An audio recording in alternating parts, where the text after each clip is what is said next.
Hi, I'm Dr. Servaes. I'm a radiologist here at the Children's Hospital. That means that I am the person who looks at medical imaging, and we are going to read the Lorax.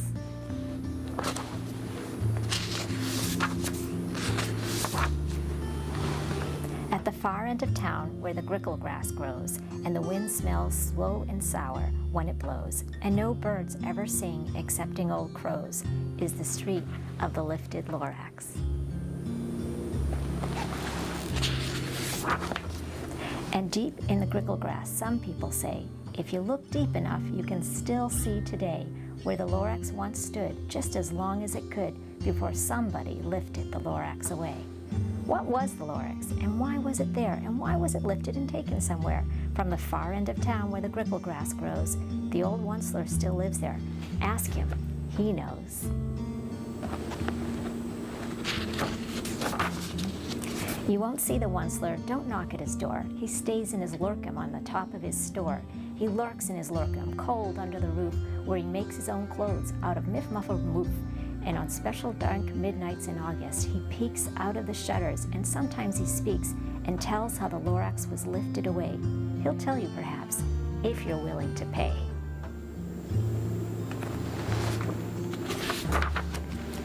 On the end of a rope, he lets down a tin pail, and you have to toss in 15 cents and a nail and the shell of a great-great-great-grandfather snail.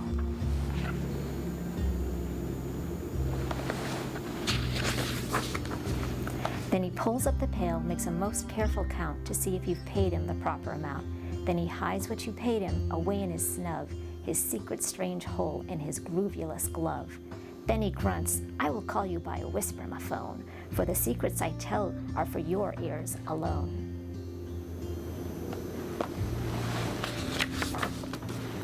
Slump, down slups the whisper-ma-phone to your ear, and the old Onceler's whispers are not very clear, since they have to come down through a snurgly hose, and he sounds as if he had smallish bees up his nose. Now I'll tell you, he says, with his teeth sounding gray, how the Lorax got lifted and taken away. It all started way back, such a long, long time back.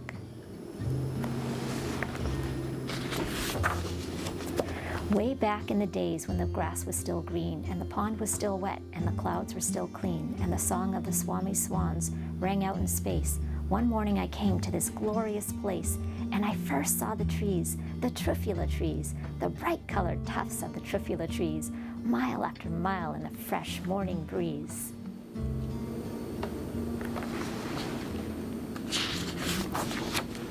And under the trees, I saw brown barbaloots frisking about in their barbaloot suits as they played in the shade and ate truffula fruits.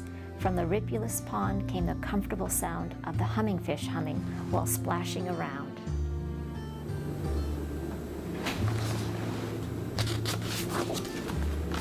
But those truffula trees, all my life I'd been searching for trees such as these. The touch of their tufts was much softer than silk, and they had the sweet smell of fresh butterfly milk. I felt a great leaping of joy in my heart. I knew just what I'd do. I unloaded my cart.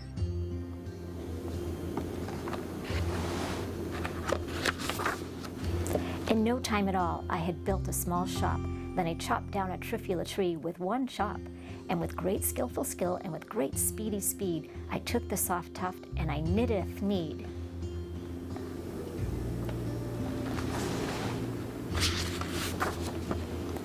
The instant I'd finished, I heard a gazump. I looked, I saw something pop out of the stump of the tree I chopped down. It was sort of a man. Describe him? That's hard, I don't know if I can. He was shortish and oldish and brownish and mossy, and he spoke with a voice that was sharpish and bossy.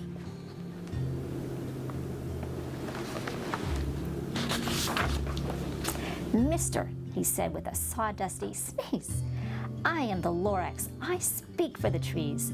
I speak for the trees have no tongues. And I'm asking you, sir, at the top of my lungs. He was very upset, and he shouted and puffed, what's the thing you made out of my truffula tuft?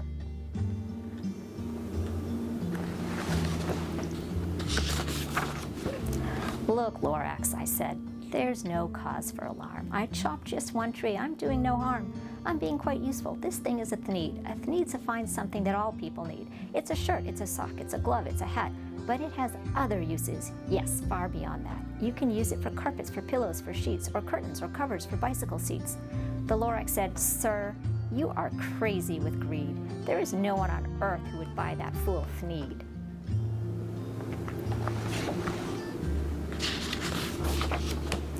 But the very next minute, I proved he was wrong, for just at that minute, a chap came along, and he thought that the thneed I had knitted was great.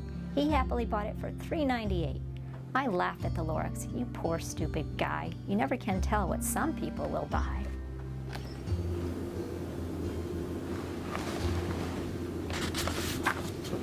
"I repeat," cried the Lorax, "I speak for the trees." "I'm busy," I told him. "Shut up, if you please." I rushed across the room and in no time at all built a radio phone. I put in a quick call. I called all my brothers and uncles and aunts and I said, "Listen here, here's a wonderful chance for the whole Onceler family to get mighty rich. Get over here fast, take the road to North Nitch, turn left at Weehawken, sharp right at South Stitch."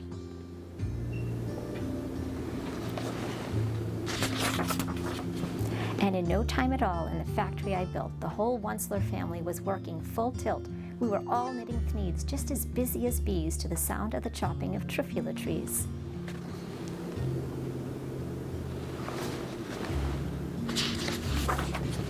Then, oh baby, oh, how my business did grow. Now chopping one tree at a time was too slow. So I quickly invented my super axe hacker, which whacked off 4 trufula trees in one smacker. We were making thneeds 4 times as fast as before, and that Lorax, he didn't show up anymore.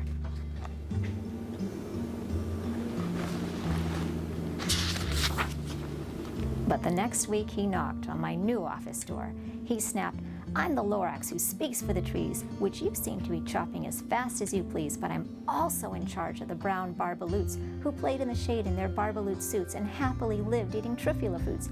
Now, thanks to your hacking my trees to the ground, there's not enough trufula fruit to go round, and my poor barbaloots are all getting the crummies because they have gas and no food in their tummies."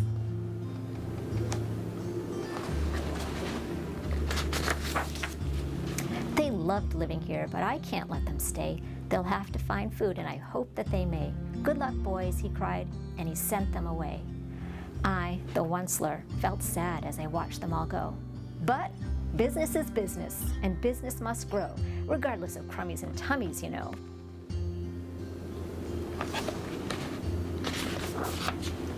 I meant no harm. I most truly did not. But I had to grow bigger, so bigger I got. I biggered my factory, I biggered my roads, I biggered my wagons, I biggered my loads. Of the 3 thneeds I shipped out, I was shipping them forth to the south, to the east, to the west, to the north. I went right on biggering, selling more thneeds, and I biggered my money, which everyone needs.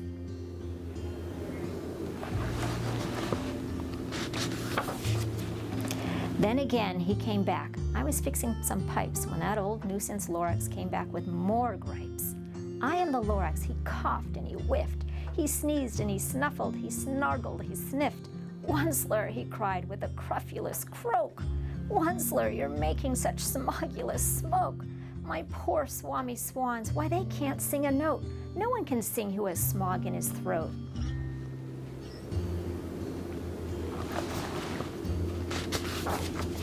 "And so," said the Lorax, "please pardon my cough. They cannot live here, so I'm sending them off. Where will they go? I don't hopefully know. They may have to fly for a month or a year to escape from the smog you've smogged up around here."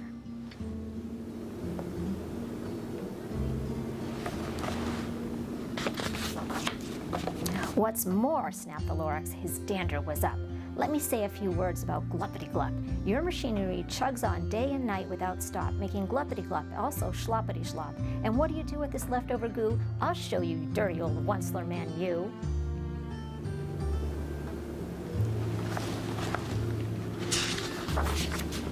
"You're glumping the pond where the hummingfish hummed. No more can they hum, for their gills are all gummed, so I'm sending them off. Oh, their future is dreary. They'll walk on their fins and get woefully weary in search of some water that isn't so smeary."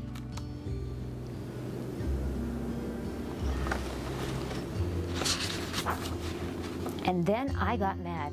I got terribly mad. I yelled at the Lorax. "Now listen here, Dad. All you do is yap, yap, and say bad, bad, bad, bad.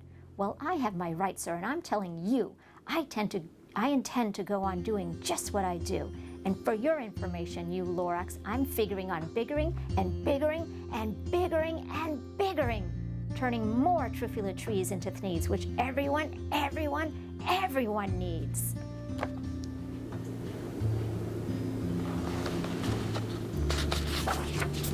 And at that very moment, we heard a loud whack. From outside in the fields came a sickening smack of an axe on a tree. Then we heard the tree fall, the very last trufula tree of them all.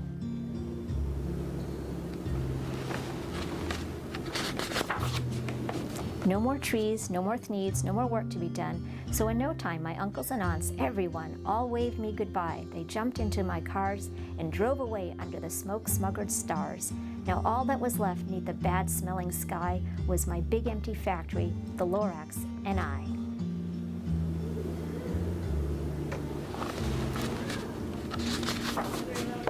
The Lorax said nothing, just gave me a glance. Just gave me a very sad, sad backward glance as he lifted himself by the seat of his pants, and I'll never forget the grim look on his face when he hoisted himself and took leave of this place through a hole in the smog without leaving a trace.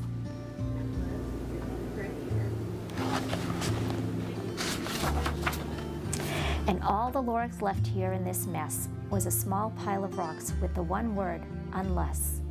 Whatever that means, well, I just couldn't guess. That was long, long ago, but each day since that day, I've sat here and worried away. Through the years, while my buildings have fallen apart, I've worried about it with all of my heart.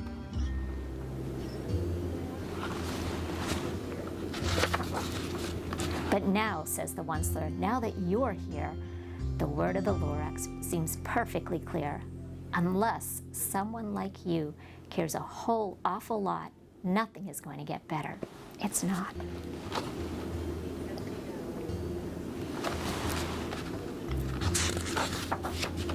So, catch, calls the Onceler. He let something fall. It's a trufula seed. It's the last one of all. You're in charge of the last of the trufula seeds, and trufula trees are what everyone needs. Plant a new trufula, treat it with care, give it clean water, and feed it fresh air. Grow a forest, protect it from axes that hack, then the Lorax and all of his friends may come back. Have a good night and sleep well.